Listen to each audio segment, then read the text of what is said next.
It is known as development. कल मैंने plasticity पढ़ा दिया था। तो डेवलपमेंट टॉपिक के आगे ही हम लोग आगे बढ़ते हैं।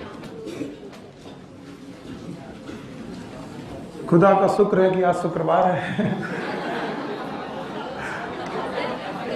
तो आज ज्यादा पढ़ना नहीं पड़ेगा।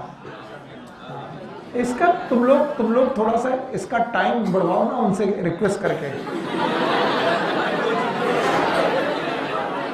नहीं, नमाजों का टाइम भी थोड़ा बहुत 10 मिनट 20 मिनट, कुछ में 2:30 बजे की बात है। अच्छा,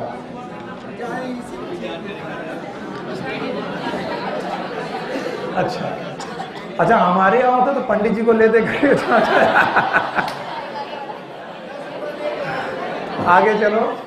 okay, it is development and the development, I am sorry भैया, धर्म के बारे में बोलना इस देश में पता नहीं कब कोई मार दे।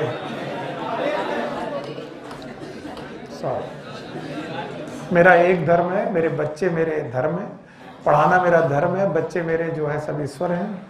हाँ,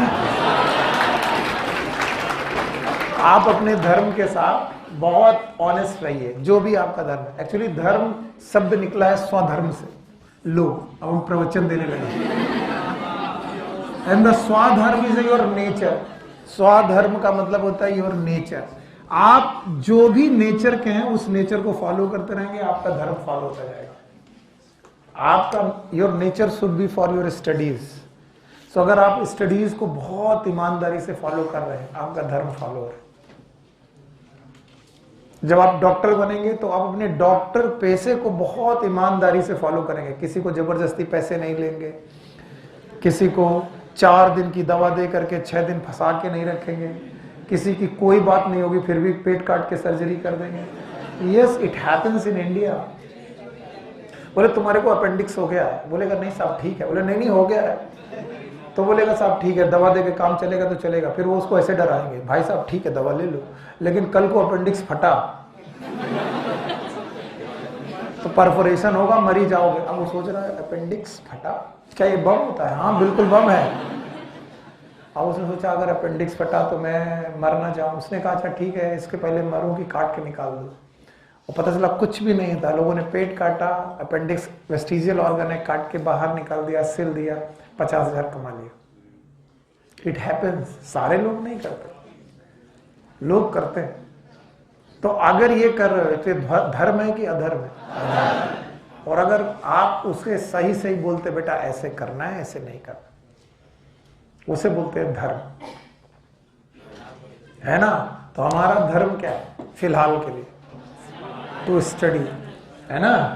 अच्छे से स्टडी करो, सेलेक्ट हो जाओ, और फिर जब डॉक्टर बनना तो डॉक्टर में एक्सेल करना।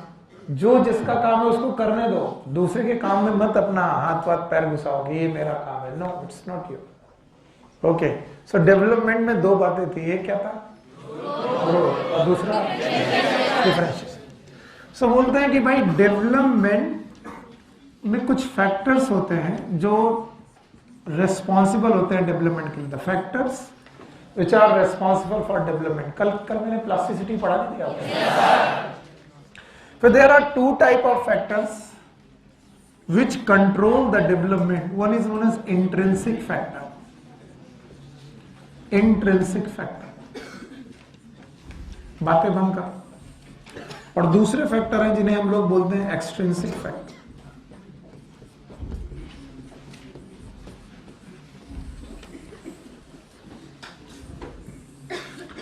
So one type factor are known as intrinsic factor, other type of factor known as extrinsic factor. The intrinsic factor, they are related with the plant.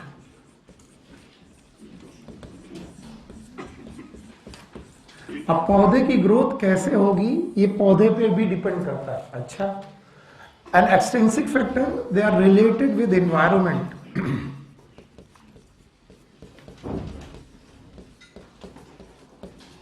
और luckily हमने एक्सट्रिंसिक फैक्टर की एक list बना के रखी हुई है, कल याद होगा आपको। इट्स वाटर,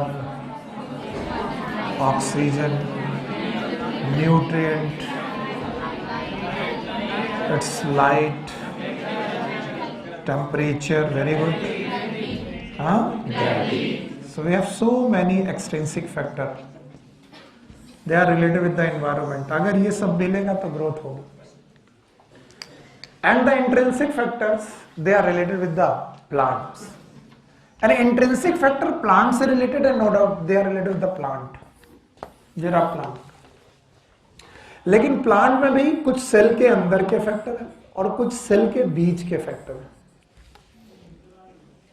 सेल के अंदर होना भी प्लांट से रिलेटेड है और सेल के बीच में होना भी प्लांट से रिलेटेड है. तो बोथ आर इंट्रिंसिक फैक्टर. तो बोलते हैं इंट्रिंसिक फैक्टर आर और टू टाइप्स, दो प्रकार के हैं.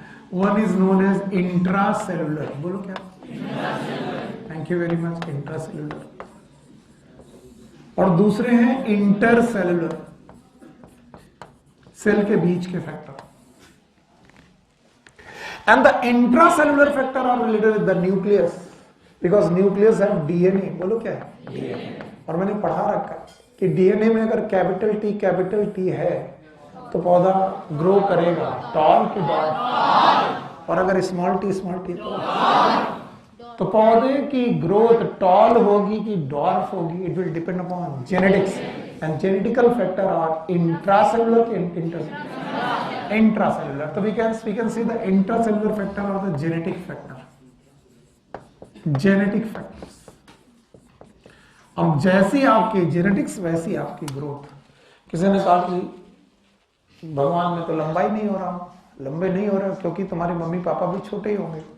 अगर नहीं छोटे होंगे तो तुम्हारे दादा दादी छोटे होंगे. नहीं छोटे होंगे तो कोई पूर्वज का जीन तुम्हारे पास पड़ा होगा. कंचन,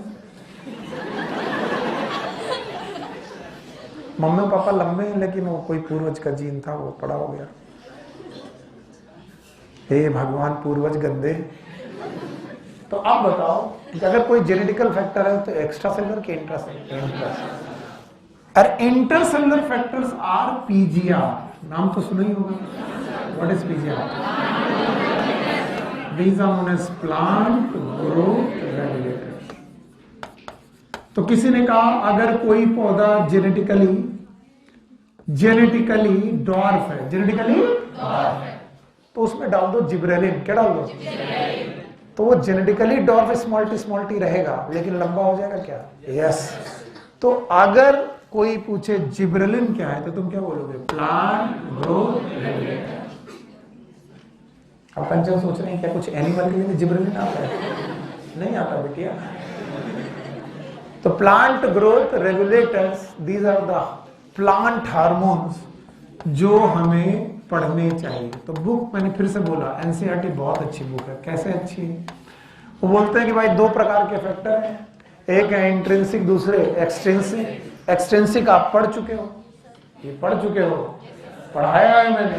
condition for growth, for water, oxygen, nutrient, light, temperature, gravity. Okay. Intrinsic factor आने वाले समय पे पढ़ोगे, उसमें भी कौन से वाले? इंट्रासेलुलर. कौन से? जेनेटिक. तो आगे आने वाले समय पे जेनेटिक्स पढ़ाई जाएगी आपको. अब बचा कौन? इंटरसेलुलर. तो वो अभी पढ़ लो. What it is? PGR. What is PGR? तो हमारा नेक्स्ट टॉपिक क्या होना चाहिए? So our next topic is plant growth regulators. आइए प्लांट ग्रोथ रेगुलेटर्स के बारे में समझेंगे.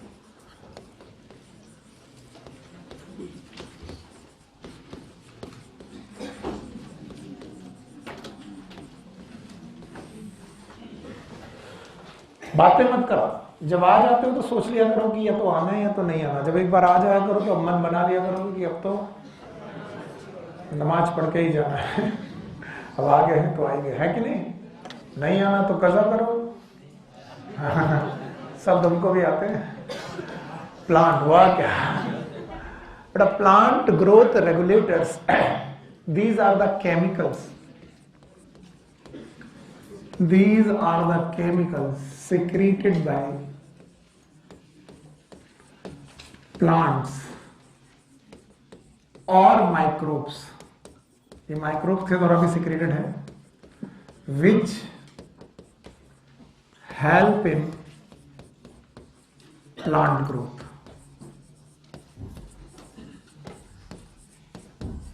ये कुछ chemicals हैं जो या तो प्लांट से सिक्रेट होते हैं या तो माइक्रोब से, कुछ माइक्रोब सिक्रेट करते हैं. पर अगर ये प्लांट से सिक्रेट होंगे तब भी प्लांट की ग्रोथ में हेल्प करेंगे, या तो माइक्रोब से सिक्रेट होंगे तब भी ये प्लांट की ग्रोथ में हेल्प करेंगे। यस और नो? याद रखना। करेक्टिवली कैरेक्टरिस्टिक्स जब इनकी देखी जाएंगी तो ये कुल 5 ग्रुप में होते हैं कि plant growth regulator there are 5 types, 5 तरीके के होते हैं। पहला तरीका है इंडोल डेरिवेटिव। इंडोल एक केमिकल कंपाउंड है, उसके डेरिवेटिव। और इंडोल डेरिवेटिव का एग्जांपल है indole acetic acid, that is known as IAA, acetic acid. और इन्हें कॉमनली हम लोग ऑक्सिन के नाम से जानते हैं। So there is a first group of the plant hormone, it is known as auxin, indole acetic acid. Now the second, meanwhile second group is purine derivative. Purine derivative, तो किसी को प्यूरिन नाम के नाइट्रोजन बेस याद होंगे? Adenine और guanine. Purine derivative में भी ये एडेनिन डेरिवेटिव है, दैट इज एडेनिन डेरिवेटिव। इसका रिप्रेजेंटेटिव कार्बन, इसका रिप्रेजेंटेटिव कंपाउंड जो है वो है N6 फरफ्यूरिल अमीनोप्यूरिन।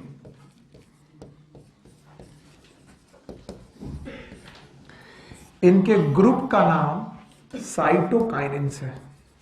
वैसे इस कंपाउंड का नाम काइनेटिन है, लेकिन इनके ग्रुप का नाम है cytokinin. Meanwhile, there is third group also, and this third group is known as terpenes. Secondary metabolites याद है? मैंने आपको पढ़ाए थे मोनोटर्पीन, डाइटर्पीन, याद है?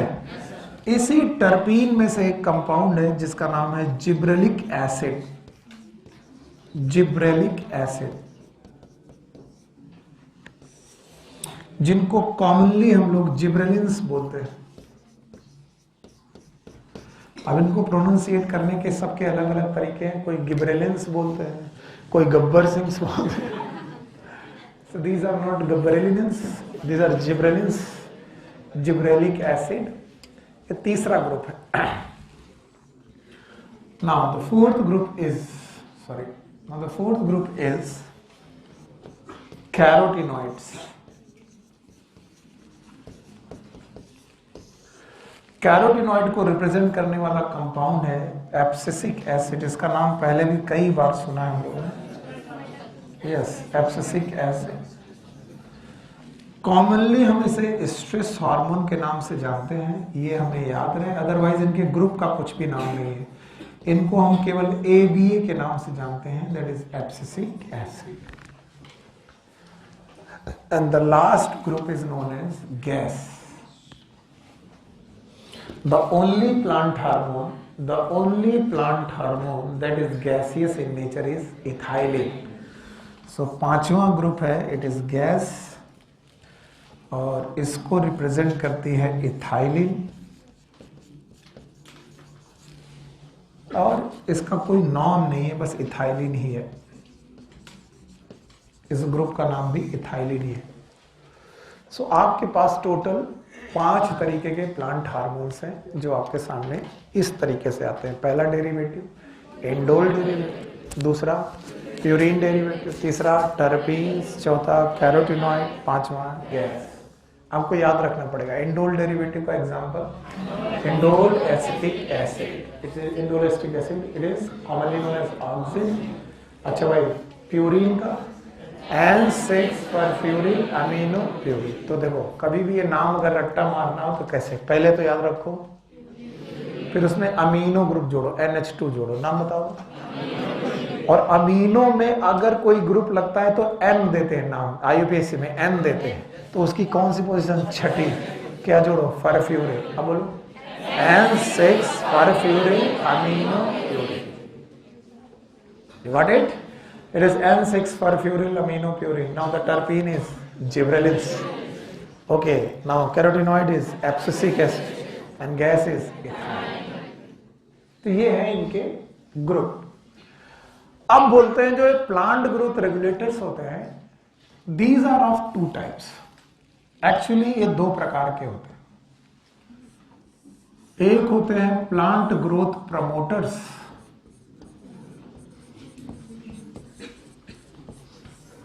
और एक होते हैं प्लांट ग्रोथ इनहिबिटर्स। याद रखना, नाम क्या था? Plant growth regulator. ये कितने प्रकार के? एक और प्रमोटर्स और एक इनहिबिटर। बोले what is the meaning of promotion? Promotion का मतलब है सेल डिवीजन बढ़ जाना। अगर कोई भी plant growth hormone cell division बढ़ा रहा है, वो क्या कहलाएगा? सेल डिफरेंशिएशन बन जाएगा। सेल डिफरेंशिएशन बढ़ जाना, बताओ प्रमोशन। फ्लावरिंग करना, फ्रूटिंग करना, सीडिंग करना, ये सब कुछ करना, it is known as promotion. अगर कोई प्लांट हार्मोन पौधे की लंबाई बढ़ा रहा है, फूल निकाल रहा है, फ्रूट बना रहा है, सीड बना रहा है, सेल डिवीजन बढ़ा रहा है, सेल डिफरेंशिएशन कर रहा है, प्लीज सोना मत। तबीयत ठीक नहीं मेरी, इस वजह से मैं ऐसा हूं। अब मैं चिल्लाऊंगा भी नहीं, बाकी तुम्हारी मर्जी। ठीक, बताओ प्रमोशन कब बोलेंगे? सेल डिवीजन बढ़ जाए, सेल डिफरेंशिएशन हो जाए, फ्लावरिंग बढ़ जाए, फ्रूटिंग बढ़ जाए, सीडिंग बढ़ जाए, पैटर्न ग्रोथ हो जाए, ट्रॉपिक ग्रोथ हो जाए, कोई फोटोट्रॉपिज्म करे, कोई जियोट्रॉपिज्म करे। कौन है ग्रेविटी की तरफ? जियो, लाइट की तरफ। यानी कुल मिलाकर ग्रोथ पॉजिटिव हम सब जानते हैं। पौधा पॉजिटिव ग्रो करे तो वो क्या करेगा? प्रमोटर। अगर सेल डिवीजन कम हो जाए, हाँ इनहिबिटर है। अच्छा बताओ डोरमेंसी हो जाए, हाँ इनहिबिशन है। याद रखना, तो सेल डिवीजन कम हो जाए, डोरमेंसी हो जाए, ये सब प्रमोटर है कि इनहिबिटर? इनहिबिटर। अब ये पांचों के पांचों लोग प्रमोटर और इनहिबिटर के हिसाब से डिवाइड किए जाएंगे, जिसमें से तीन लोग याद रखना। कौन कौन? Auxin, cytokinin and gibberellin. These three they are growth promoters. ये तीनों ग्रोथ प्रमोटर्स माने जाते। बड़ा बड़ा लिख रहे हैं यार, और कितना बड़ा लिखे? नहीं दिखाई पड़ रहा है?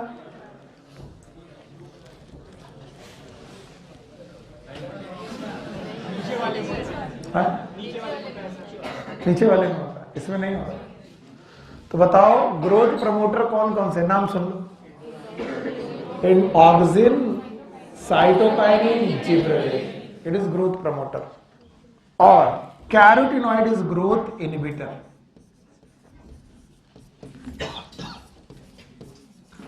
ये खालिस ग्रोथ इनहिबिटर है, ये जहां भी रहेगा ग्रोथ को कम करेगा। कौन? Carotenoid, that is abscisic acid. Okay, अब बचा कौन? इथाइलिन। इथाइलिन में दोनों कैरेक्टर है, it have both character. It is promoter as well as inhibitor. ये प्रमोटर भी है और इनहिबिटर भी है, लेकिन इसके ज्यादातर एक्शन इनहिबिटर है। इट इज लार्जली इनहिबिटर, यानी इसके ज्यादातर फंक्शन कैसे हैं? इनहिबिटर। और इसीलिए इथाइलिन के ही सबसे ज्यादा फंक्शन पढ़ने पड़ेंगे आपको। कुछ फंक्शन कैसे? प्रमोटर और कुछ इनहिबिटर। कौन है जो खालिस इनहिबिटर है? कौन है जो खालिस प्रमोटर है? Auxin, cytokinin, gibberellin. ये पूर्ण रूप से कैसे हैं? प्रमोटर। पक्का? कौन कौन से हैं जो प्रमोटर है? कौन है जो पूरी तरीके से इनहिबिटर है? Abscisic acid. कौन है जो दोनों है, लेकिन दोनों में ज्यादा पलड़ा किसका बारे में? Ethylene is more inhibitor than promoter. इससे कुछ फंक्शन प्रमोटर के, कुछ फंक्शन इनहिबिशन, पर ज्यादातर इनहिबिटर। ये है बेटा। अब देखिए ये सब लिखा हुआ है आपकी बुक में भी, आपके ब्रेन तक कितना पहुंचा वो जरूरी है। हटा दें इसे। चलो पांचों के ग्रुप बताओ। इंडोल डेरिवेटिव, पहले ग्रुप पूरे बताओ। Indole derivative, purine derivative, terpene, carotenoid, gas. इनका रिप्रेजेंटेटिव मटेरियल बताओ। रिप्रेजेंटेटिव याद है? बताओ। इंडोल का, indole acetic acid, N6 furfuryl amino, gibberellic acid याद है? एब्सिसिक एसिड पक्का। Common name auxin, cytokinesis, gibberellic, abscisic acid. कितने प्रकार के? या तो प्रमोटर, सेल डिवीजन बढ़ाए तो, सेल डिफरेंशिएशन बढ़ाए तो, प्रमोट पैटर्न ग्रोथ करे तो, फ्लावरिंग करे तो प्रमोटर हो गए। और कुछ कैसे इनहिबिटर। बताओ कौन कौन खालिस प्रमोटर? ऑक्सिन, साइटोकाइनिन है, जिब्रेलिन प्रमोटर है। कौन कौन इनहिबिटर? एब्सिसिक एसिड और थायराइड पक्का। और कौन है जो दोनों है? पक्का। Mainly inhibitor. चलिए now the discoveries of the प्लैटिजिया। डिस्कवरी ऑफ डिफरेंट पीजिया। पूरी हेडिंग नहीं लिख रहा हूं मैं, इतना ही लिख दे रहा हूं। तो discovery of all plant growth regulator,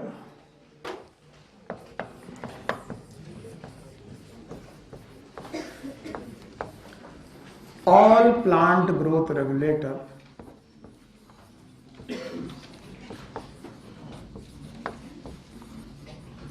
जितने भी प्लांट रेगुलेटर्स हैं इनकी डिस्कवरीज जो हैं दीज आर एक्सीडेंटल डिस्कवरीज। ढूंढ कुछ रहे थे, मिल कुछ गया।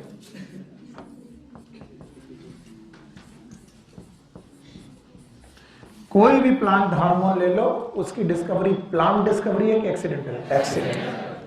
And all the accidental discoveries are known as serendipity. तो ये शब्द याद रखना। एनसीईआरटी में कहीं नहीं दिया इसलिए लिख लेना। Serendipities are those discoveries which are accidental in nature. ढूंढ कुछ रहे थे, मिल कुछ गया। ठीक है। इनमें से सबसे पहले डिस्कवरी जो चालू होती है वो है ऑक्सिन की। It all start with auxin. ये ऑक्सिन से शुरू होता है। और ऑक्सिन की डिस्कवरी में 3 लोगों का नाम है, लेकिन शुरुआत किसकी सुन लीजिए। इनका नाम आपने बहुत बार सुना है, चार्ल्स डार्विन। ठीक है। इनका एक बेटा था, नाम था फ्रांसिस डार्विन।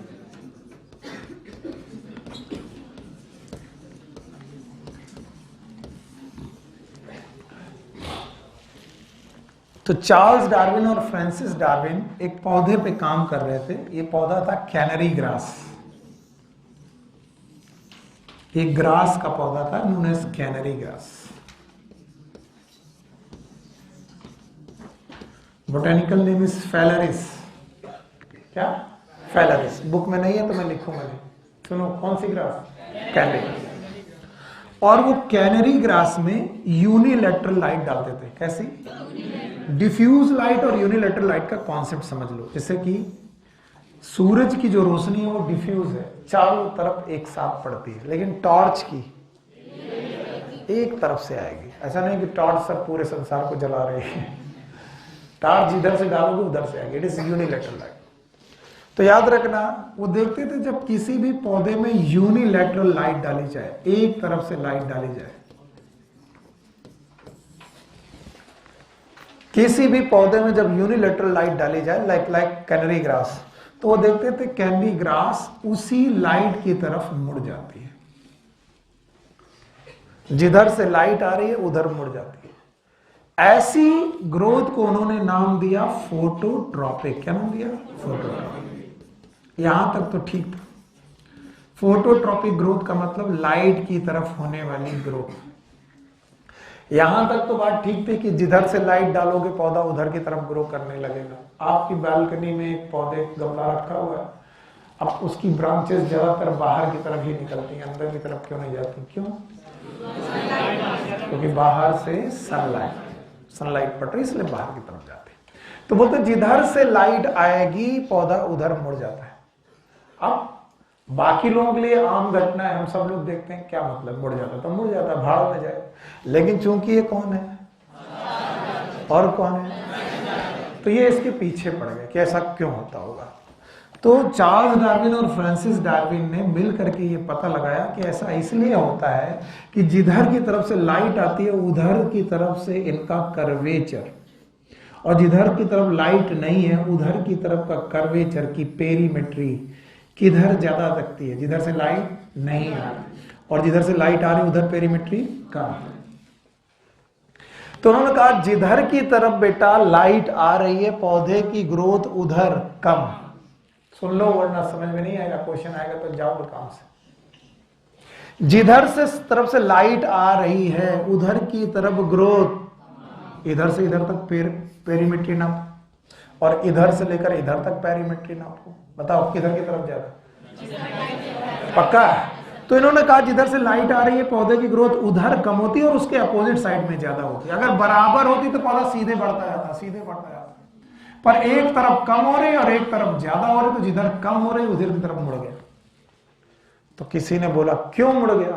तब चार्ल्स डार्विन ने फ्रांसिस डार्विन से कहा कि बच्चा ये बहुत आम बात है, बहुत आराम से बात है। बोले क्या आम बात है बताओ ना। बोले कहते हैं कि बेटा इस लाइट के पड़ने से, किस यूनिलैटरल लाइट के पड़ने से कैनरी ग्रास की टिप में, कहां पर? कैनरी ग्रास की टिप में एक सब्सटेंस बना। क्या बना?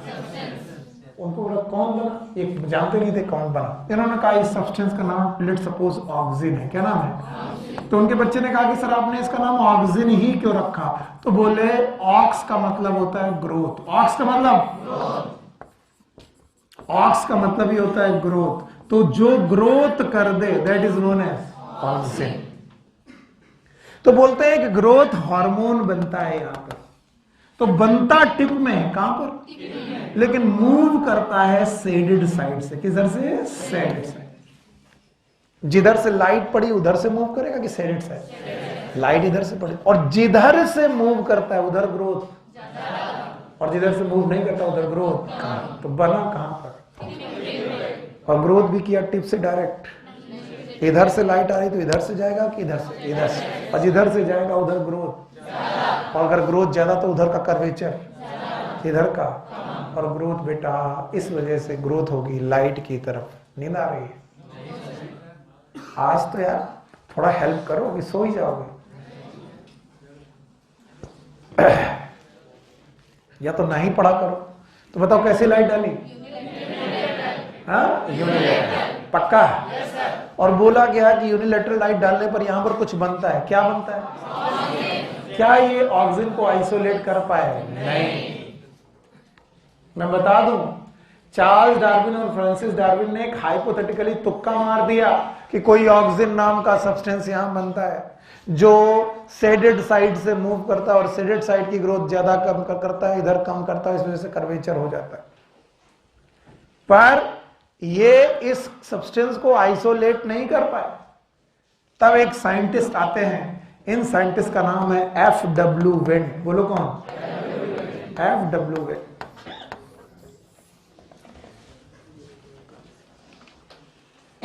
F.W. वेंट ने कहा कि अगर डार्विन सही है तो यह प्रक्रिया किसी भी प्लांट में होनी चाहिए।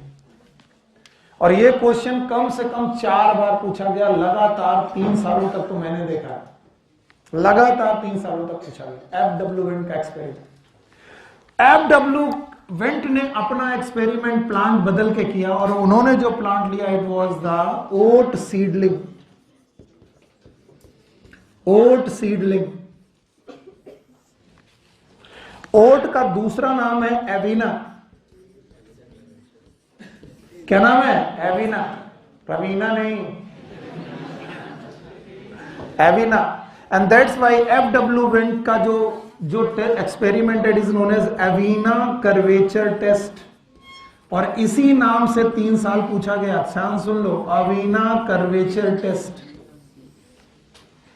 एनसीईआरटी में नाम नहीं होने के बावजूद भी पूछा गया। कौन सा टेस्ट? Avena curvature test. जो एक्सपेरिमेंट, द सेम एक्सपेरिमेंट जो कौन लोग कर रहे थे? Charles Darwin and Francis Darwin. किस पे कर रहे थे? कैनरी ग्रास पे। वही एक्सपेरिमेंट कौन कर रहा है? FW। लेकिन ग्रास वही है कि बदल दी? उन्होंने ली थी कैनरी ग्रास, इन्होंने ली एविना, और इनके टेस्ट का नाम है एविना कर्वेचर टेस्ट। फिर से बोलो। और देखो, उन्होंने सीरीज ऑफ टेस्ट किए, एक टेस्ट नहीं किया, सीरीज ऑफ टेस्ट किए। मैं इतनी जगह पे वो टेस्ट बनाने की कोशिश करूंगा। इन्होंने भी यूनिलेटरल लाइट डाली और इन्होंने भी बेटा ओट सीडलिंग की कर्वेचर को होते देखा। इन्होंने भी लाइट डाली और लाइट डाली में देखा कि बेटा कर्वेचर मुड़ रहा है। उन्होंने कहा एक बात तो सही है कि सनलाइट की तरफ कोई भी प्लांट मुड़े, चाहे वो कैनरी ग्रास हो, चाहे वो ओट्स हो।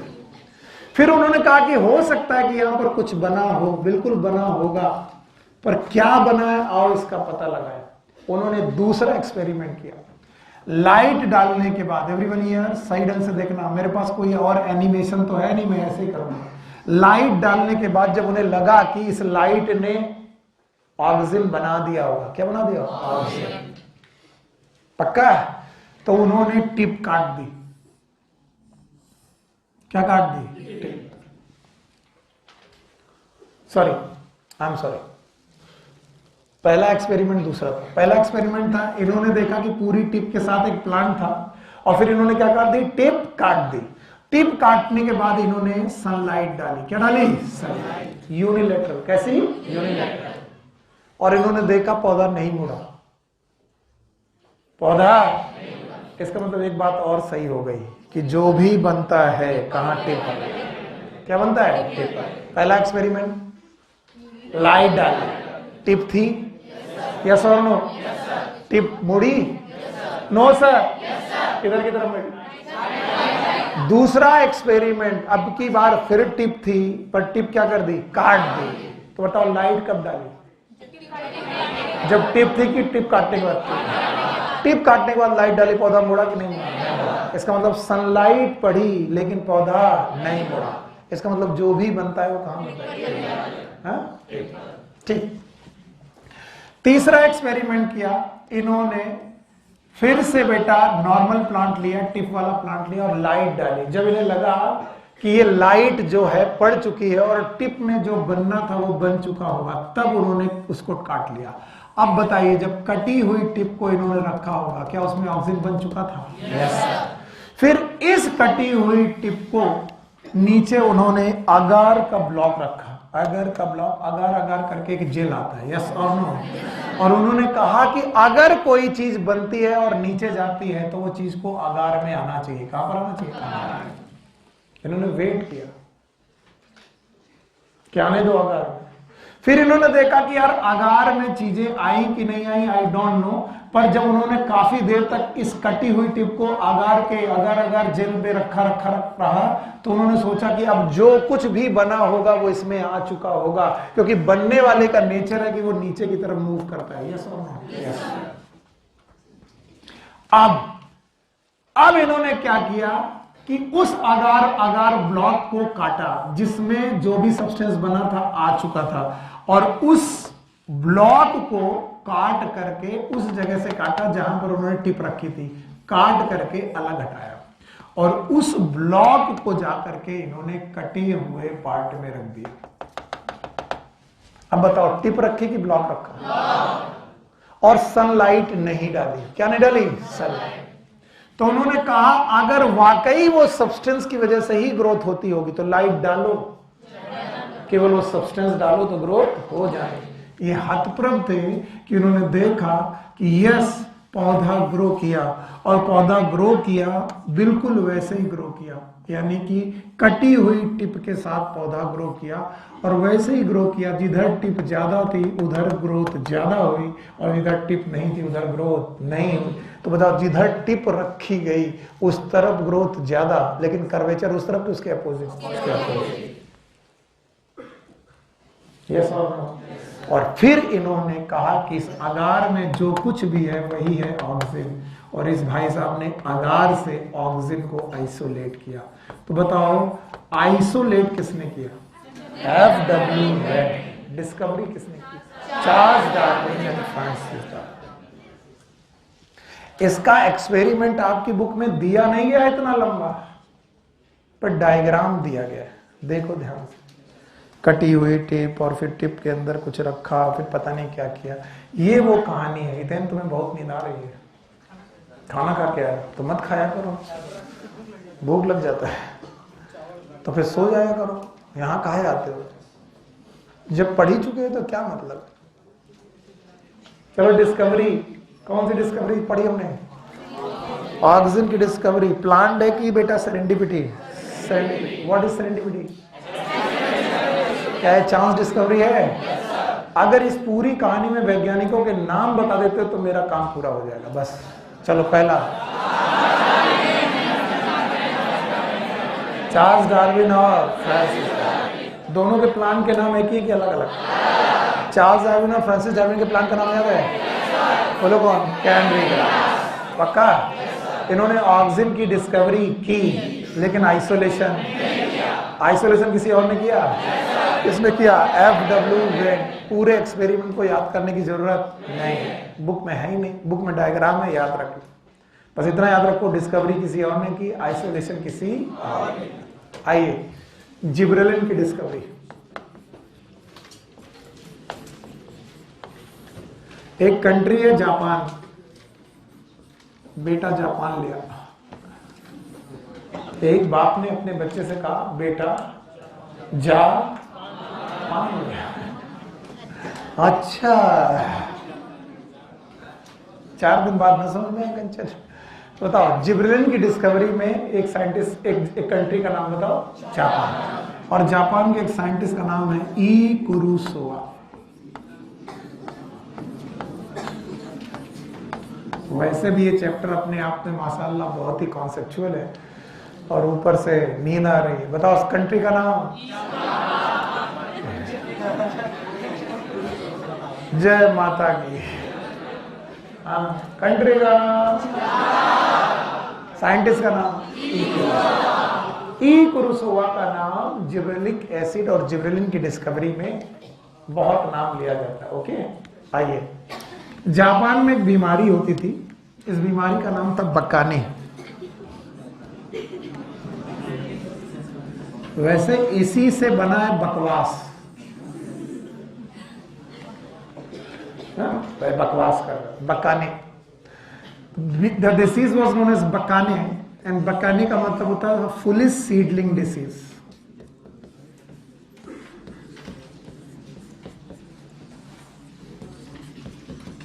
भाई साहब, मैं आपको बताऊं, ये नाम अपने आप में हंसने वाला है कि बोलते हैं सीड पगला गया है।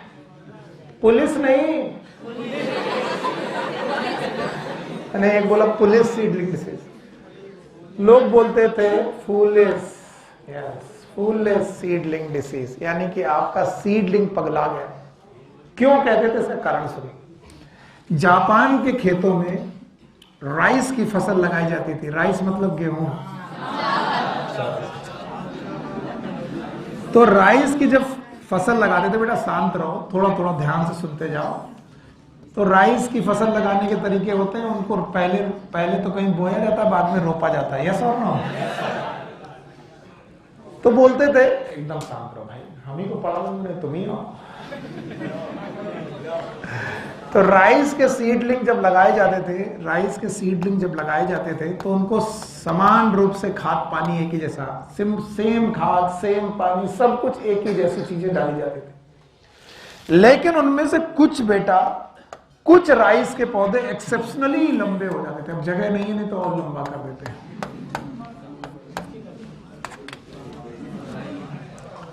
तो जब किसानों से पूछा जाता था कि यार ये अचानक लंबा कैसे हो गया, बोले पता नहीं, वही खाना इनको दिया, वही इनको दिया, वही पानी इनको दिया, वही सब फर्टिलाइजर दिया, हो सकता है कि बीज पगला गया है।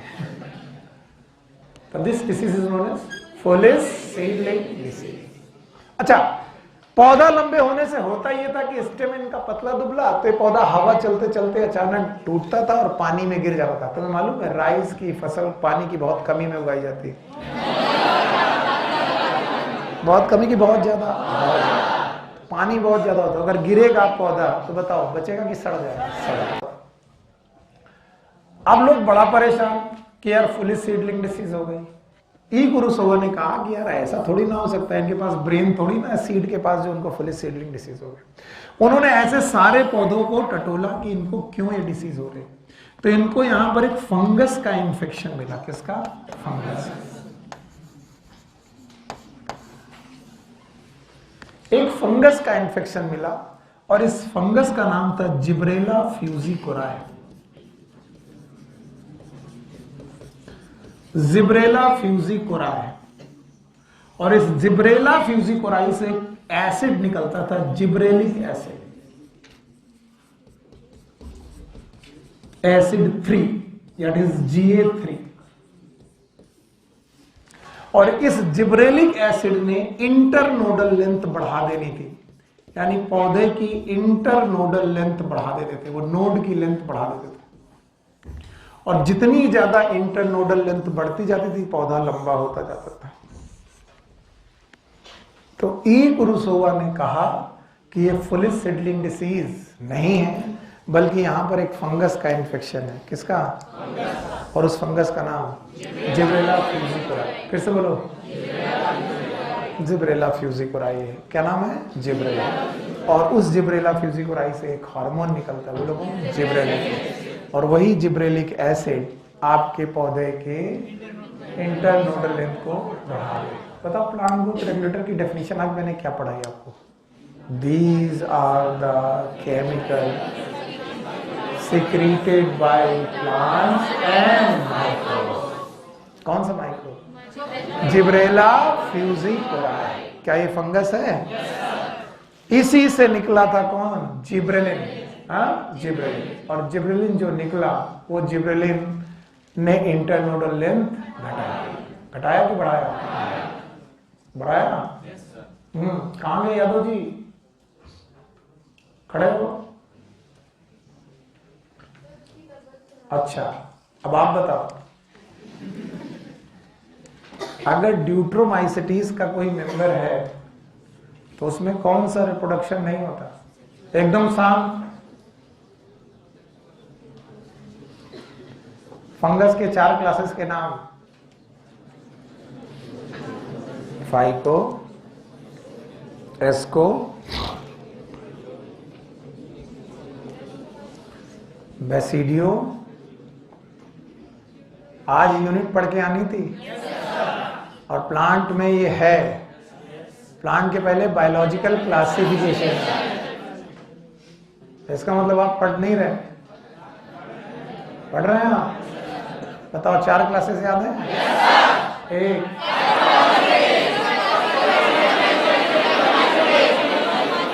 Phycomycetes, ascomycetes, basidiomycetes, Deuteromycetes. और इनमें से कौन है जो सेक्सुअल रिप्रोडक्शन नहीं करता? बैठिए। Deuteromycetes sexual reproduction. And what are those rules in the naming of the deuteromycetes? Yes, deuteromycetes में अगर कोई मेंबर है उसके नामकरण के क्या रूल पढ़ाए थे मैंने? हमसे नहीं पढ़े। कब आए थे?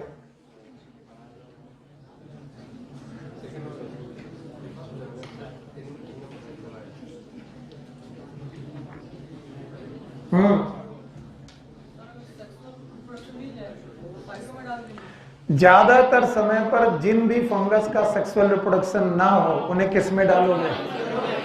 हाँ, ड्यूट्रोमाइसिस। पर जिस समय तुमने डिस्कवरी की उस समय पर हो सकता है सेक्सुअल रिप्रोडक्शन ना दिख रहा हो। यस और नो?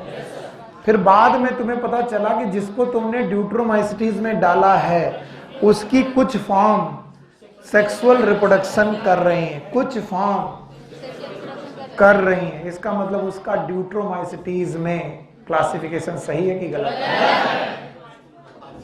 सही है कि गलत? हाँ? सही कि गलत? गलत। तो बताओ उसको वही रखें कि बदल दें? और उसको या तो डालें एस्टोमाइसिटीज या तो डालें बेसिडियोमाइसिटीज।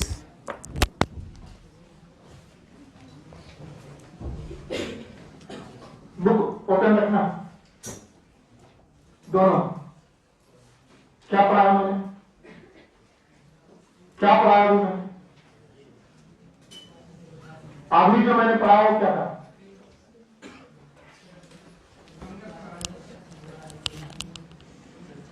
जब मैं पढ़ा रहा हूं तो मेरी तरफ ध्यान दो।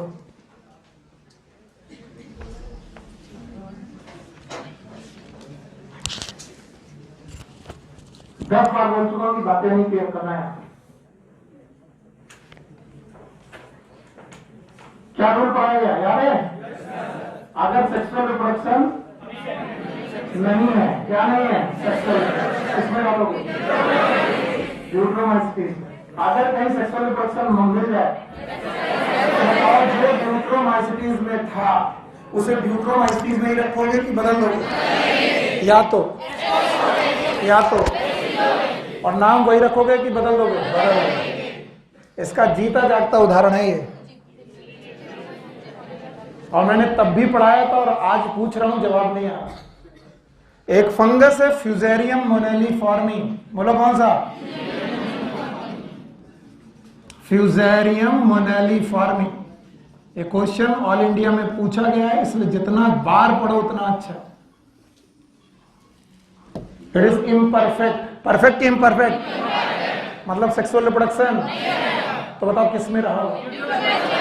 हाँ, बाद में पता चला कि इसका सेक्सुअल रिप्रोडक्शन होता है। यस और नो? नाम वही रखा कि बदल दिया? बदल दिया। क्या नाम रखा? जिब्रेला फ्यूजिकोरा। बैठो। तो कभी ये आ जाए ऑप्शन में, which of the following fungus will release the gibberellic acid. Option में फ्यूजेरियम हो, जिब्रेला हो, बोथ हो, क्या लगाओगे? Both. Because both are the name of the same fungus, but one is imperfect, another one is perfect. जब sexual reproduction मिल जाए तो perfect, ना मिले तो, इसलिए ड्यूट्रोमाइसिटीज का दूसरा नाम फंजाई इम्परफेक्टाई, याद है?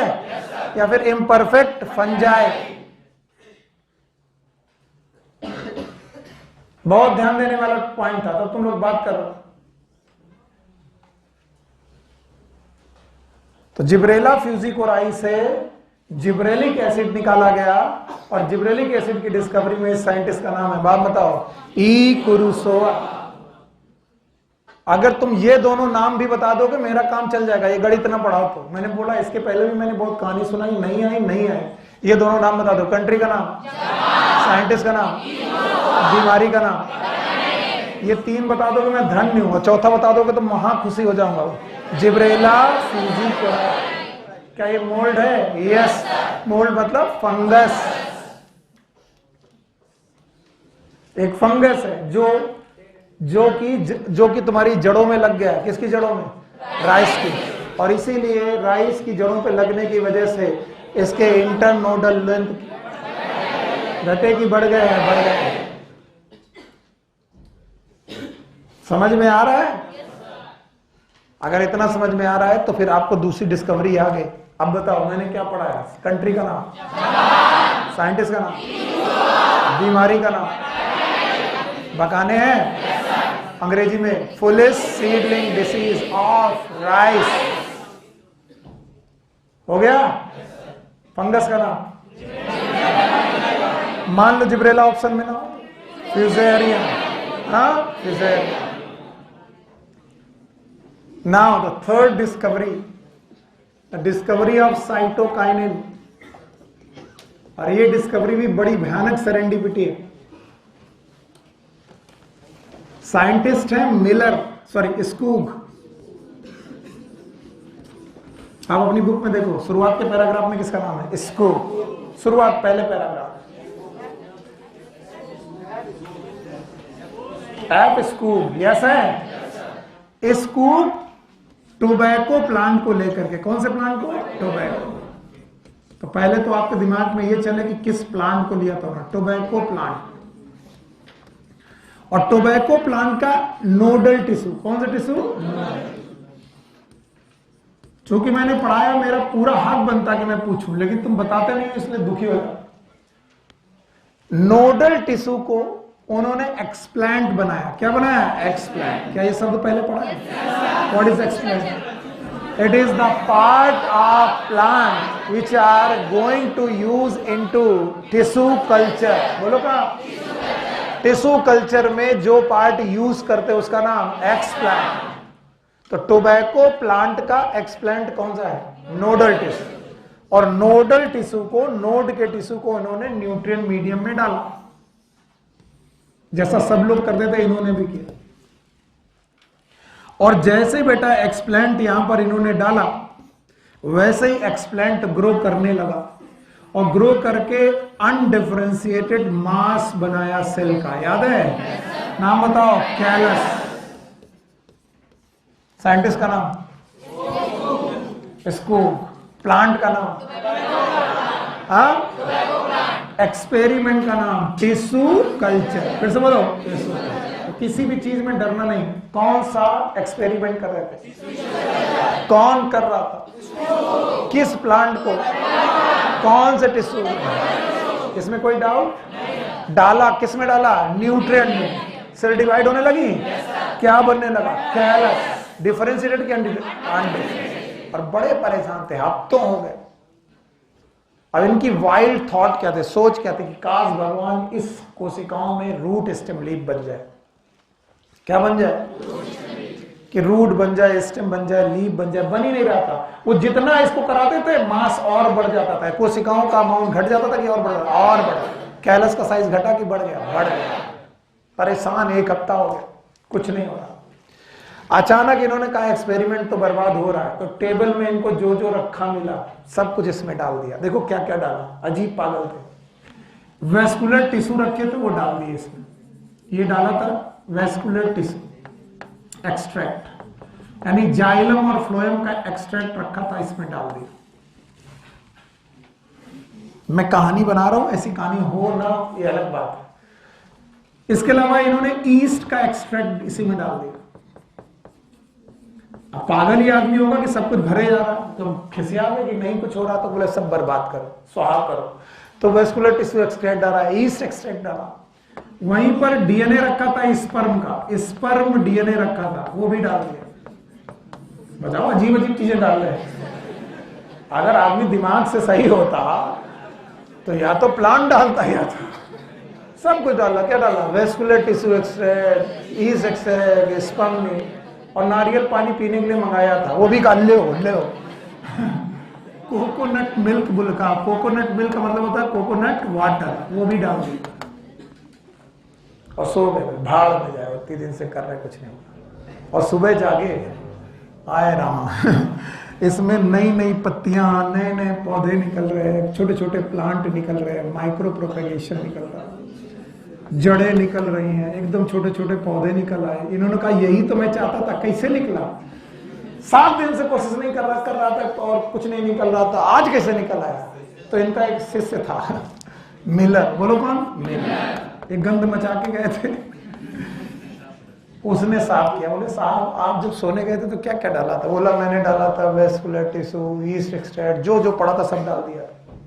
उसने कहा हो ना हो, इसी में कोई चीज है जो पौधों को बना रही है। बाद में स्कूग और मिलर दोनों ने मिलकर उस चीज का पता लगाया, और उस चीज का नाम था N6 परफ्यूरिन, अमीनो प्यूरिन। ये एक्चुअली स्पर्म डीएनए में थी, and it is known as kinetin. बोलो क्या नाम? और इस काइनेटिन में साइटोकाइनेसिस की क्षमता थी। What is cytokinesis? Cell division. फिर से बोलो। तो इन्होंने इसका ग्रुप नाम दिया साइटोकाइनिन। वैसे इसका नाम क्या था? Kinetin. What is kinetin? N6 furfuryl amino purine. तो कोई पूछे एक्सपेरिमेंट कौन कर रहा था, एक साइंटिस्ट का नाम बताना, बोलो इसको। और कोई पूछे साइटोकाइनिन की डिस्कवरी किसने की? Skoog and Miller. ऑक्सीजन की discovery Charles Darwin and Francis Darwin. Oxygen का आइसोलेशन FW रैंड। जिबरेलिन की डिस्कवरी ई कुरुसोवा। याद है बीमारी का नाम? कहने था। अब आओ तीसरा पॉइंट, साइटोकाइनिन में टिश्यू कल्चर का एक्सपेरिमेंट। स्कूग। बुक सही से पढ़ना, केवल स्कूग का नाम, घर जाके पढ़ना जरूर, केवल स्कूग का नाम। पर डिस्कवरी स्कूग एंड मिलर। और सब्सटेंस का नाम N6 furfuryl amino purine, also known as kinetin. याद रहेगा? कितनी डिस्कवरी हो गई? 3। और तीनों में कोई भी डिस्कवरी प्लान है? सब कैसी है? सेरेंडिपिटी। सब सेरेंडिपिटी। कोई बीमारी ढूंढ रहा था बकाने, तो मिल गया जिब्रेलिन। कोई देख रहा था पौधा कहाँ मुड़ता है उसमें, और कोई देख रहा था कि चलो टिश्यू कल्चर करते हैं। तो बताओ इस एक्सपेरिमेंट में जो जो यूज किया गया बता पाओगे? एक्सप्लांट क्या था? Nodal tissue. प्लांट क्या था? अच्छा, एक्सपेरिमेंट क्या था? Tissue culture. कर कौन रहा था? इसको डाला। और क्या क्या गया? 4 चीज, vascular tissue, east, sperm DNA, coconut. और उससे होने क्या लगा? कैलस में मॉर्फोजेनेसिस होने लगी, लीव रूट स्टेम बनने लगा। और किसने बनाया? N6 furfuryl amino purine. नाम बताओ? काइनेटिन। फिर से बोलो। क्या ये साइटोकाइनिन ग्रुप का है? यस। ये हो गया तीसरा डिस्कवरी। चौथी डिस्कवरी है, इट इज एब्सिसिक एसिड।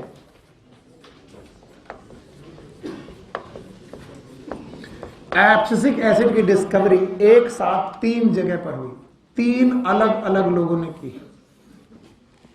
तीनों के नाम नहीं तो हम लोग नाम नहीं पढ़ेंगे, ठीक है? बाकी आपको गूगल करने पे नाम आसानी से मिल जाएगा, बहुत आसानी से। तो पहली डिस्कवरी ये है कि एक भाई साहब देख रहे थे, और देख रहे थे कि एक कली है जो खिल नहीं रही है, इसका नाम छिपकली है। ऐसा नहीं है। There was a bird which not get emphasis, that was is known as dormant bud। बोलो कौन सी बर्ड? ऐसी बर्ड्स जो खिले ना, it is known as dormant bird. अगली बार कोई पूछे एक कली जो नहीं खिलती, डॉर्मेंट बर्ड। छिपकली मत बोलना।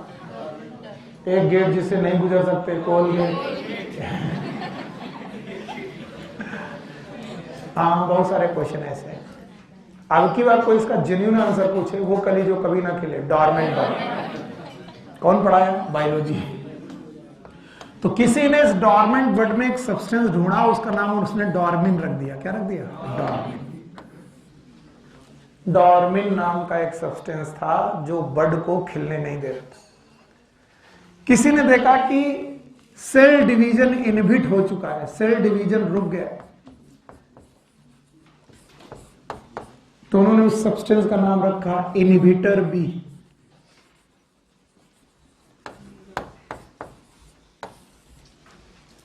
किसी ने देखा कि पौधे से पत्तियां टूट टूट कर गिर रही हैं, यानी एब्सिसन हो रहा है। क्या हो रहा है? एब्सिसन। कोई पूछे what is abscission? It is पतझड़। तो इन्होंने बोला एब्सिसन करने वाला substance, it is known as abscisin second.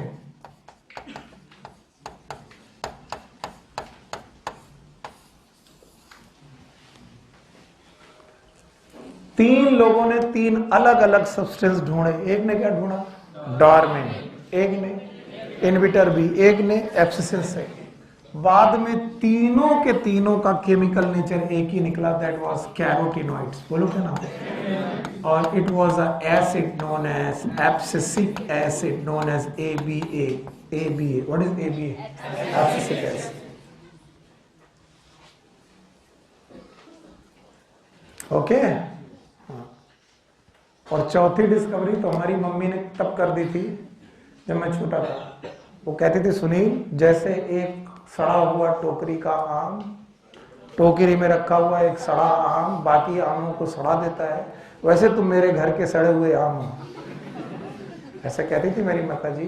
और बोलते तुम्हारी वजह से मेरे बाकी बच्चे भी बर्बाद हो जाएंगे, इसलिए मुझे उन्होंने हॉस्टल भिजवा दिया था। भगाओ इसको, 10 साल की उम्र में मुझे नवोदय भेज दिया गया। मैं बहुत शरारती था, सब होते हैं, हम भी थे थोड़ा। और उस बचपन में चोरी की आदत लग गई थी, और वो आदत बड़ी अजीब होती, कंपट खाने की। How many of you know the kampat? Very good, अच्छा है बचपन। And how many of you know the काला कंपट, नमकीन वाला? And how many of you know the चूरन की पुड़िया? अच्छा ये तो नहीं जानते। How many of you know the कैथा?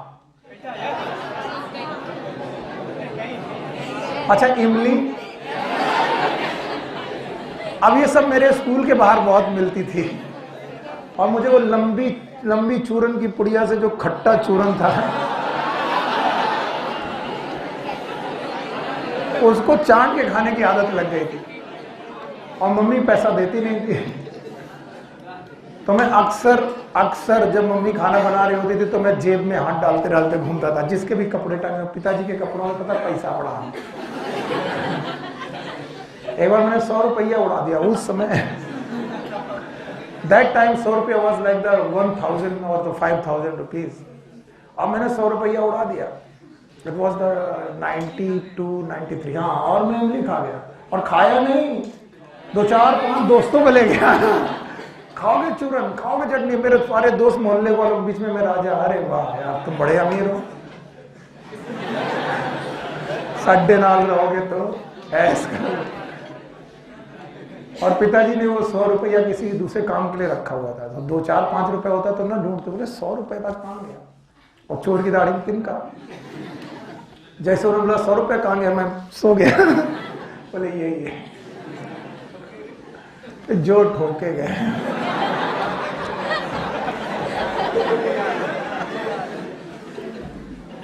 तो ऐसी एक आदत नहीं थी, कई आदतें पड़ने लगी थी। उन्होंने कहा कि ये सड़ा हुआ आम है, बाकी बच्चों को भी खराब कर देगा। मेरे बाकी भाई जितने भी थे बड़े खुश होते थे जब मेरे मार पड़ती थी, क्योंकि मैं जब उनको अकेले में पाता था।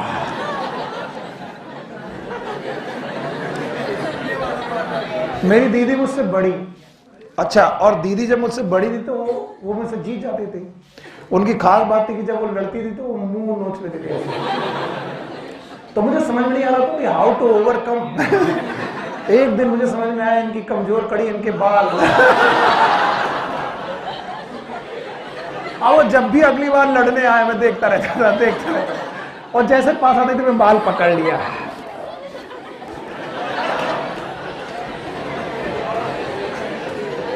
और वो मर जाए कुत्ता, जाने कौन कौन सी गाली, मैं पकड़ लिया था। फिर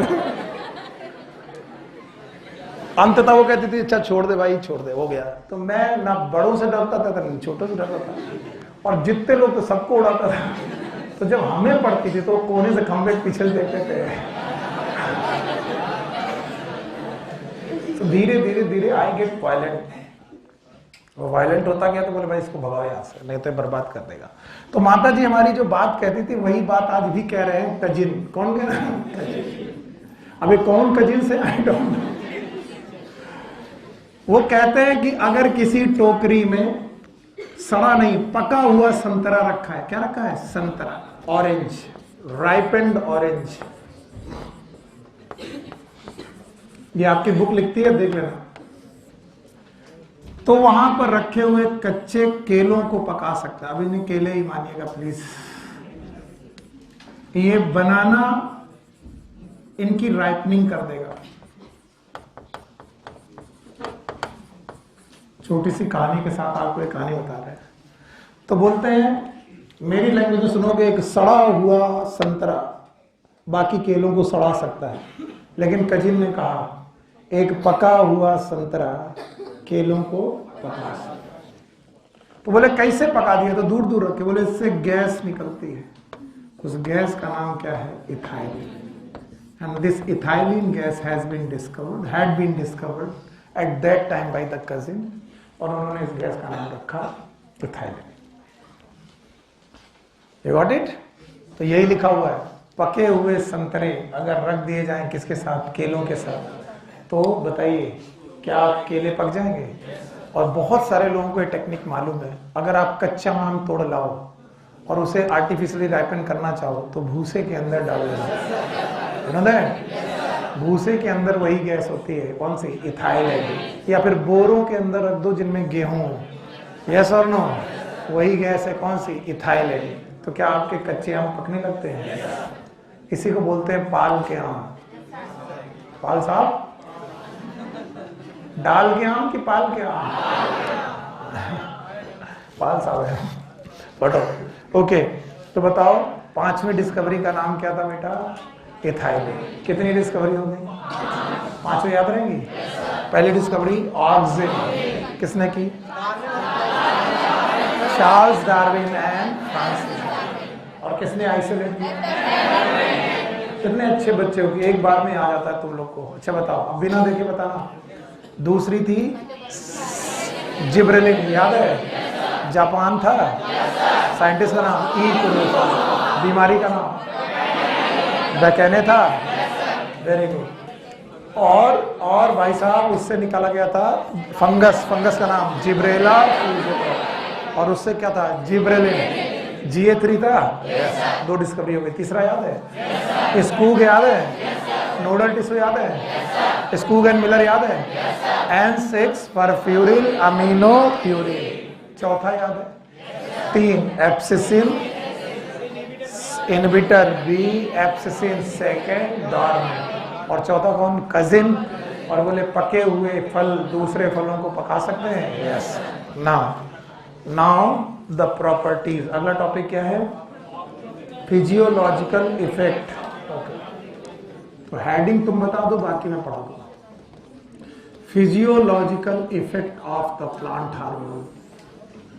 हर एक प्लांट का अलग अलग इफेक्ट है, सॉरी, हर एक प्लांट हार्मोन का अलग अलग इफेक्ट है। तो पहला प्लांट हार्मोन है ऑक्सिन। आइए ऑक्सिन के बारे में पूरी बातें करते हैं, जो कुछ भी कर सकते हैं। डिस्कवरी हो गई अब इनके इफेक्ट, फंक्शंस। बोलते हैं first auxin and the first natural auxin was discovered by, okay, it is discovered in human urine. अजीब बात है, प्लांट हार्मोन ह्यूमन यूरिन में क्या कर रहा है, आई डोंट नो, लेकिन ये डिस्कवर कहां गया, human urine. It was discovered in human urine. कहते हैं कि अगर लोगों को पेलेग्रा नाम की बीमारी हो जाए तो उनके यूरिन में ये आइंडोल एस्टिक एसिड निकलने लगता है, IAA। What is IAA? Indole acetic acid. तो पहली बार जब ऑक्सिन की डिस्कवरी हुई, प्लांट हार्मोन होने के बावजूद भी, प्लांट में डिस्कवर हुआ कि ह्यूमन यूरिन।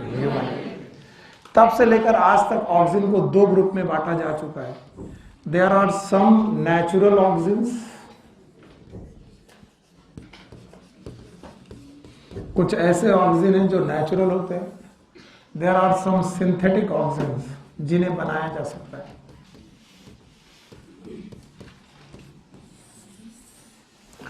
नेचुरल ऑक्सिन्स में एक है IAA, नाम आपको मालूम ही है, और एक है IBA।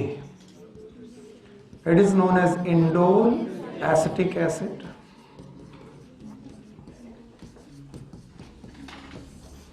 and it is known as indole butyric acid.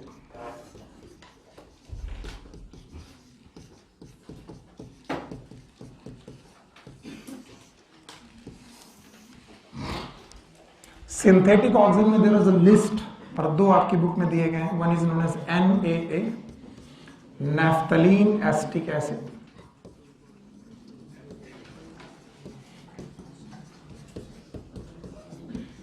हालांकि नैफ्थलीन की बॉल आप लोगों ने यूरिनल्स में देखी होंगी, उन्हीं का कॉम्बिनेशन है एसिटिक एसिड के साथ। It is known as naphthalene acetic acid, and this the famous 2,4-D, 2,4-डाइक्लोरोफिनॉक्सी एसिटिक एसिड।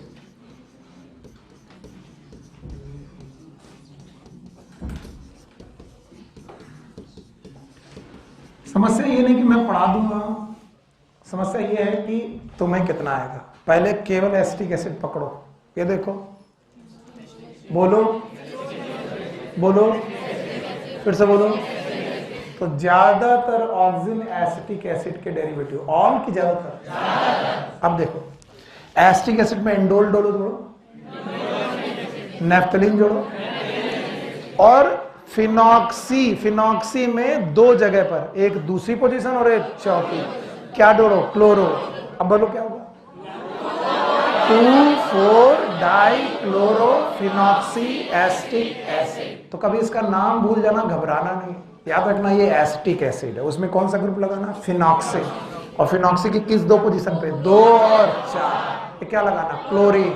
नाम बताओ, 2,4-डाइक्लोरोफिनॉक्सी एसिटिक एसिड। नेचुरल में कौन कौन, IAA, ID, I है, I है, A है, A है, ये क्या है, A, ये B।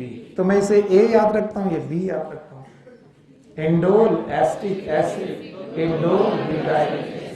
और जो कहते ना ना ना मैं नेचुरल, वो ना बोल तो रहा है ना, मैं नेचुरल, तो मैं कैसा हूं, synthetic. It is naphthalene acetic acid. ना, ये ना करो। और यहां पर तो कोई भी बोल देगा 2,4-D में क्लोरीन आ गया, क्लोरीन नेचुरल हो ही नहीं सकता, क्योंकि नेचुरल सब्सटेंस में कार्बन होता है, क्लोरीन नहीं। तो व्हाट इज 2,4-D? एक और होता है 2,4,5-T, नाम नहीं बताया, 4,5-T। और इन दोनों का एक कॉम्बिनेशन होता है, किसी को मालूम है? What is the name of the combination of 2,4-D plus 2,4,5-T? क्या बात है, क्या केमिस्ट्री पढ़ रहे हो, जय हो बाबा। पता करके आओ, 2,4-D plus 2,4,5-T मिला करके एक कॉम्बिनेशन बनता है, and that combination is known by the name. Homework है तुम्हारा, पता करके आओ। 2,4-D plus 2,4,5-T, ये भी एक ऑक्सीजन की तरह काम करता है, ये भी एक ऑक्सीजन की तरह काम करता है, ये भी एक ऑक्सीजन की तरह काम करता है। अरे चलो DDT, पता करके आओ सौरभ बाबू। तो बताओ, नाम बताओ, कितने प्रकार के, 2, एक और नेचुरल और एक सिंथेटिक। नेचुरल के नाम याद है, बोलो, IAA, indole acetic acid. What is IBA? Indole butyric acid. पक्का? अच्छा बताओ, सिंथेटिक के बोलो, NAA। What is NAA? Naphthalene acetic acid. 2,4-D, 2,4-डाइक्लोरोफिनॉक्सी एसिड। अच्छा, शुरू करने के पहले इतना जवाब चाहिए, पहला ऑक्सीजन कहाँ डिस्कवर किया गया? जो तुम कल कर रहे थे आज फिर वही कर रहे हो। तुम्हें भी नमाज में जाना है, कितने बजे? 1:15, टाइम है अभी। 2,4,5, 2,4-D, ना मतलब 2,4-डाइक्लोरोफिनॉक्सी। पक्का? ओके, आगे सुनो, द फंक्शंस। मैं 1:25 पर रोज छोड़ता हूं, आज भी 1:25 पे छोड़ूंगा। जितने लोगों को 1:15 पे जाना वो निकल जाएंगे बिना शोर किए हुए, ठीक है? तो पहला function, it is rooting in stem cutting. Oxygen का पहला फंक्शन होता है स्टेम कटिंग्स में रूटिंग करना। तो पहली बात तो आपको स्टेम कटिंग ही नहीं समझ में आ रहा क्या हो रहा है। अगर मैं हिंदी बोल दूं तो कहोगे अच्छा इसको बोलते हैं, इट इज नोन एज कलम लगाना। व्हाट इज कलम लगाना? तो कुछ लोग ना स्टेम कटिंग जानते हैं ना कलम जानते हैं। हम लोग क्या करते हैं, लाइक दिस, एक प्लांट लेते हैं, याद है, उस प्लांट में दूसरे प्लांट की कलम लगाते हैं, ऐसा है। इसमें से एक होता है सायान, बोलो क्या होता है, और एक होता है स्टॉक, जिसमें लगाते हैं वो स्टॉक, और जिसको लगाते हैं। तो हम चाहते हैं कि ये सायान स्टॉक में जुड़ जाए। इस जुड़ जाना it is known as rooting. बोलो क्या? तो रूटिंग करने के लिए हमें क्या डालनी पड़ेगी? ऑक्सिन। कैसे बोलो? अगर ये कलम सीधे ग्राउंड में लगाई जाए, जैसे तुम गुलाब की कलमें लगाते हो, याद है, कटी हुई, तो आप चाहते हो कि ये जड़ें निकाल दे, it is also known as rooting. ठीक है, आप क्या करते हो, किसी घर में तुमने गुलाब का पौधा देखा, बोले भैया एक छोटा सा इसका स्टेम कट दे दो, तो किसी ने तुमको स्टेम कट दिया, तुमने घर में जाकर के उसे लगा दिया, और तुम चाहते हो कि वो लगाने के बाद वहां पर क्या बन जाए, उससे पौधा बन जाए। तो पौधा कैसे बन जाएगा? जब वो तना है, तो तने में क्या चाहिए? जड़े। कैसी जड़ें चाहिए? एडवेंटिशियस। कैसी? अब ये एडवेंटिशियस बट्स जड़ें कैसे निकले? क्या डाल दो? ऑक्सिन। ऑक्सिन डालोगे तो क्या यहाँ पर एडवेंटिशियस रूट निकलेगी? यस। और पौधे में रूटिंग हो जाएगी, और ये जो स्टेम था वो स्टेम बचेगा कि प्लांट हो जाएगा? प्लांट। तो पहला काम, ऑक्सिन रूटिंग करता है स्टेम कटिंग में। बता पाओगे? बताओ, ऑक्सिन का पहला काम रूटिंग इन स्टेम कटिंग। तो आप किसी भी कलम में रूट्स निकालना चाहते हो, कलम होती है रूट की स्टेम की? स्टेम है, उसमें रूट निकालना चाह रहे हो, क्या डालोगे? ऑक्साइड। दूसरा फंक्शन, यस, सेकेंड फंक्शन, इसको ध्यान से समझिएगा। It help in flowering. Auxin flowering में हेल्प करता है। Most of the time it is pineapple flowering. Pine Apple के पौधों में फ्लावरिंग में मदद करता है। दूसरा फंक्शन, तो इन फंक्शन को लिस्ट में याद करना है आपको। मैं बोल दूं 7 फंक्शन, तो 7 फंक्शन सबको आने चाहिए। पहला फंक्शन रूटिंग स्टेम, दूसरा किसमें? पाइनएप्पल। तीसरा फंक्शन, ध्यान सुनेंगे, it is delay in senescence. Delay in senescence of new tissue. इसको समझिएगा, अजीब सा काम है इनका। मान लो अगर पत्ती नई है, न्यू लीफ है, तो उसे गिरने देगा कि नहीं गिरने देगा? नहीं। अगर नया फ्लावर है तो बताओ उसे गिरने देगा कि नहीं गिरने? नहीं गिरने। तो नई पत्तियों और नए फूलों को नहीं गिरने देगा, डिले करेगा, but promote senescence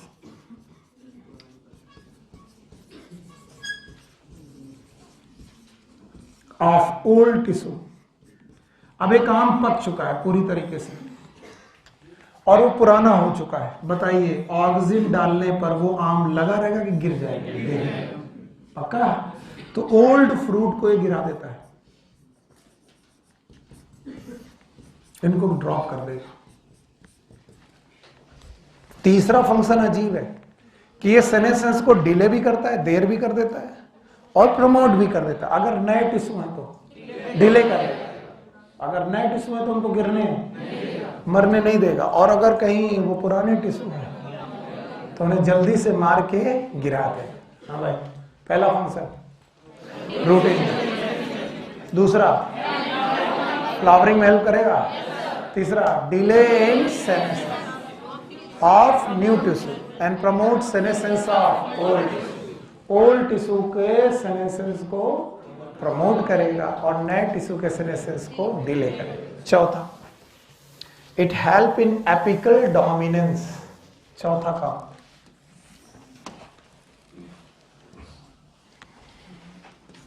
apical bud dominance.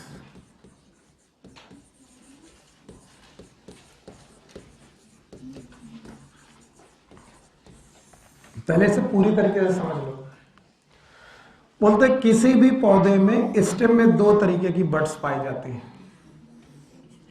These buds which are present in apex, these are known as apical buds. Apical buds. And if any bud is present in axil, this is known as axillary bud. मैंने पहले ही बताया कि main stem और branch के बीच का न्यून कोण कौन सा? That is acute angle, it is known as axil. फिर से बोलो, और एक्साइल पर कोई बड हो तो एक्सिलरी। ध्यान सुनो, बोलते हैं अगर एक्सिलरी बड ग्रो करेगी तो इससे बनेगी ब्रांचेस। क्या बनेगी? ब्रांचेस। और अगर एपिकल बड ग्रो करेगी तो बढ़ेगी लेंथ। बोलो क्या? तो अगर पौधे में एपिकल बड की दादागिरी है, किसकी? तो पौधा लंबा ज्यादा होगा, ब्रांचेस कम निकलेगी। यूकेलिप्टस देखा? बताओ, ब्रांचेस बहुत निकलती है, ब्रांचेस कम, लंबा ज्यादा। और अगर एक्सिलरी बड की डोमिनेंस है, किसकी? तो बताओ, पौधे का लंबाई कम, ब्रांचेस ज्यादा। चाय के बागान देखें, लंबे ज्यादा होते कि ब्रांचेस ज्यादा? ब्रांचेस ज्यादा। हाँ, ऐसा ही होता है बिटिया, चाय के बागान। अच्छा अच्छा। तो जितनी भी झाड़ियां होती हैं उनमें क्या होता है? एक्सिलरी बड का दादागिरी। और जितने बड़े पौधे होते हैं एपिकल बड की तरह। अब एपिकल बड में होता है ऑक्सिन। बोलो क्या होता है? और ऑग दादागिरी बढ़ जाती है। दादागिरी बढ़ जाती है, इसका मतलब पौधा किस में बढ़ेगा? लंबाई। ब्रांचेस निकलेंगी नहीं, नहीं निकलेगी। याद रहेगा? यस। तो याद रखना, अगर तुम्हें एपिकल बड डोमिनेंस खत्म करना है, क्या करना है? तो आपको डीकैपिटेशन करना पड़ेगा। ये शब्द सुनना, वरना घर जाके एक चीज गलत पढ़ोगे और कल आकर मेरा सर खाओगे। आपको करना पड़ेगा डीकैपिटेशन। डीकैपिटेशन का मतलब होता है किसी की टिप को काट देना। बोलो, टिप को काट देना। तो अगर तुमने डीकैपिटेशन कर दिया, it is the cutting of tip. तो अगर टिप कट गई तो बताओ ऑक्सीजन बचा कि नहीं बचा? नहीं बचा। तो डीकैपिटेशन होने पर एपिकल डोमिनेंस होगा कि नहीं होगा? नहीं। तो डीकैपिटेशन की वजह से ब्रांचेस ज्यादा निकलेंगी। क्या ज्यादा निकलेंगी? ब्रांचेस। और यही काम हम लोग टी प्लांटेशन में यूज करते हैं, क्योंकि टी प्लांटेशन में हमें लंबाई चाहिए कि झाड़ियां ज्यादा। It is known as hedge making. यही क्वेश्चन मिलेगा। हेज मेकिंग मतलब झाड़ीदार बनाना। और झाड़ीदार बनाने के लिए आपको पौधों को क्या करना पड़ेगा? टिप से काटना पड़ेगा। और इसीलिए माली भैया आपके घर में लगी हुई एक बेल को कैंची से काटते रहते हैं। क्यों काटते रहते हैं? क्योंकि उसको काटने से क्या कटेगा? एपिकल बड। और एपिकल बड कट गई तो क्या नहीं होगा? Apical dominance. और एपिकल डोमिनेंस नहीं होगा तो पौधा लंबाई में नहीं बढ़ेगा, बल्कि किसमें बढ़ेगा? ब्रांचेस। और ब्रांचेस बढ़ेगा तो आपके चारों तरफ जो फेंस होगी हरी वाली, वो खराब होगी कि अच्छी होगी? अच्छी। तो बताओ ऑक्सिन क्या करता है? एपिकल डोमिनेंस को प्रमोट करता है। किसको? यानी लंबाई बढ़ाएगा कि ब्रांचेस? और डीकैपिटेशन? हाँ, ब्रांचेस। यानी डीकैपिटेशन ऑक्सिन को बढ़ाता है कि कम कर देता है? कम कर। तो घर जाकर जब तुम पढ़ोगे तो उसमें लिखा होगा decapitation is helping in the tea plantation for hedge making. For hedge making. 4 काम बता पाओगे? पहला, तो क्या मुझे ये खाली चाहिए? चलो भाई, पहला काम रूटिंग इन स्टेम कटिंग। दूसरा काम,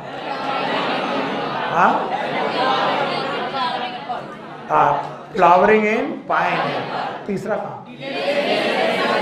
डिले इन सेमेस्टर। चौथा काम एपिकल डोमिनेंस। पक्का ना? 5वां पार्थिनोकार्पी। नाम तो सुना होगा parthenocarpy. What is parthenocarpy? Formation of fruit. Formation of fruit without fertilization. बिना फर्टिलाइजेशन के फलों का बन जाना, it is known as parthenocarpic. होता पार्थिनोकार्पिक जो फ्रूट होते हैं सीडफुल की सीडलेस। याद रखना, ऑक्सिन पार्थिनोकार्पी करता है टोमेटो में। बुक में लिखा होगा, किसमें? टोमेटो। टोमेटो ही लिखा होगा, देखो। पर याद रखना, the best parthenocarpic agent is gibberellin. Best parthenocarpic agent is gibberellin.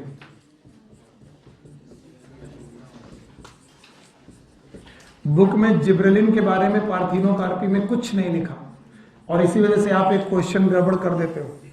कभी आ जाए पार्थिनोकार्पी ऑक्सिन करता है? यस। जिब्रेलिन करता है? यस। लेकिन दोनों में बेहतर कौन करता है? Gibberellin. The best parthenocarpic agent is gibberellin, जो मैं बाद में पढ़ाऊंगा। पार्थिनोकार्पी हो गया। इसके अलावा पांचवा काम, छठा काम है, they act like weedicides. तो सबसे पहले what is weed? They are the unwanted plant. आपकी फसल में जितने भी अनवांटेड प्लांट हैं ये वीड कहलाते। क्या कहलाते हैं? वीड। अच्छा, आपकी फसल दैट इज गेहूं, ज्यादातर राइस, गेहूं, ये जो फसल है डाइकॉट है कि मोनोकॉट? सुन लो ध्यान से, तभी जवाब दे पाओगे। आपकी क्रॉप है मोनोकॉट, और ज्यादातर वीड, मैंने सारे वीड की बात नहीं कही, ज्यादातर वीड्स दे आर डाइकॉट। बोलो क्या होते हैं? डाइकॉट होते हैं। तो ऑक्सिन, आदत है ऑक्सिन की कि वो डाइकॉट पौधों के, डाइकॉट प्लांट्स की ब्रॉड लीफ को गिराता है, ब्रॉड लीफ को गिराता है, इनका एब्सिशन कर देता है और फिर मार देता है उन पौधों को।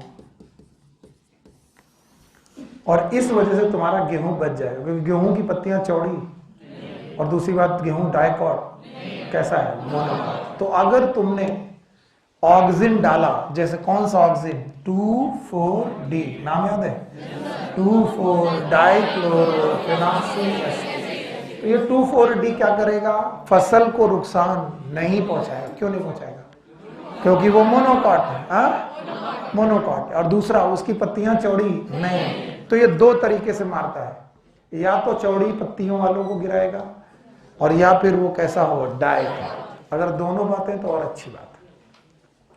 बोलते हैं इसीलिए जब आप बड़े डॉक्टर बन जाओगे और आप एक बड़ा सा घर खरीदोगे, जितना घर खरीदोगे उसका 10 गुना आपके घर में लॉन होगा, बड़ा सा घास का मैदान होगा, यहाँ आप रहते होगे, यहाँ आप न्यूज़पेपर बैठ के पढ़ते हो, चाय पीते हो, यहाँ पर आपके बच्चे खेलते हैं। इसके लिए कम से कम आपको 50 करोड़ रुपए कमाने पड़ेंगे आने वाले समय तक, इसलिए ज्यादा कमाना पड़ेगा। मैं कभी सोचता था कि ऐसा कर पाऊंगा, नहीं कर पाया, गरीब आदमी। अब क्या है, अगर आप इतना बड़ा लॉन रखते हो और चाहते हो कि इसमें घास रहे, कैसी रहे? और आपके पास माली नहीं है, और आप चाहते हो कि इस घास रहे और इसमें वीड ना आए, दूसरे उल्टे सीधे प्लांट ना आए, तो आप चाहते हो कि वीड फ्री लॉन मिले आपको, वीड फ्री लॉन। ऐसा लॉन रहे जिसमें घास तो रहे लेकिन वीड ना रहे, उल्टे सीधे पौधे ना उगे। क्या डालूं? ऑक्सिन। क्यों? क्योंकि घास होती है डाइकॉट की, मोनोकॉट, और इसके पत्ते चौड़े की पतले पतले। तो जैसे तुमने ऑक्सिन डाला, माली की जरूरत नहीं है, आपने लॉन में जितना ऑक्सिन डाला, जितने वीड रहेंगे बचेंगे कि मर जाएंगे? तो आपकी बुक बोलती है पढ़ना कि if you want weed free lawn, क्या चाहिए? तो क्या डालोगे? Auxin. Now function number 7।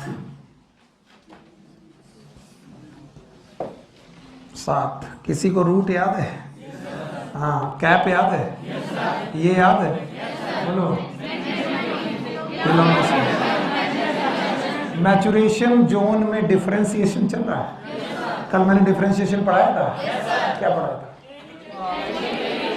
Any modification in cell wall and cytoplasm of newly formed cell which function करने के लिए मेरिस्मेटिक टिश्यू से पैरेन्काइमा बन जाना, जाइलम बन जाना, फ्लोएम बन जाना, सब डिफरेंशिएशन है। यस और नो? आप ऑक्सिन डालिए, ये जाइलम डिफरेंशिएशन को बढ़ा देगा। किसको? जाइलम डिफरेंशिएशन को बढ़ा देगा। Auxin increases the xylem differentiation. और 8वां काम, it increases cell division also. क्या इंक्रीज करेगा? Cell division. जो लोग ये 8 गिनती लिख लेंगे वो डरेंगे नहीं कि ऑक्सिन में कितने काम याद रखने। कितने काम? 8 याद रहेंगे। एनसीईआरटी में 8 से ज्यादा दिए ही नहीं दिए बेटा, हैं तो बहुत सारे और भी। वैसे एक और लिखना चाहिए जिसकी वजह से इसकी डिस्कवरी हुई थी। किसी को याद है? बोलो क्या? That is known as phototropism. भूल गए होगे आप? बताओ, जब बेटा ये लोग लाइट डालते थे तो पौधा लाइट की तरफ मूव कर रहा था, that is known as phototropic. और दूसरा जियोट्रॉपिक, तो जड़ों में क्या होता है और तनों में फोटोट्रॉपिक। तो ये काम कौन करता है? ऑक्सीजन। तो जड़ों का जियोट्रॉपिक और तनों का फोटोट्रॉपिक कौन करता है? ऑक्सीजन। तो कुल मिला के कितने काम? 9। 8 नहीं, 9 वर्क बोलो। इसके बाद नमाज पढ़ने जाओ और जुम्मा मुबारक हो आपको, ठीक है? हाँ बोलो, पहला बोलो। जिनको जाना जा सकते हैं। पहला कौन? Rooting in stem container, flowering in pineapple, delay in senescence of new tissue, promote senescence of old tissue. सही टाइम क्या? टाइम क्या? 20 हो गए। सही टाइम है। 5 मिनट और पढ़ाएं। चलो सर जाओ। चलो ठीक है। 3 के आगे चौथा काम, apical dominance. Apical dominance promote करेगा। 5वां पार्थिनो का। 6ठा विडिसाइड। 7वां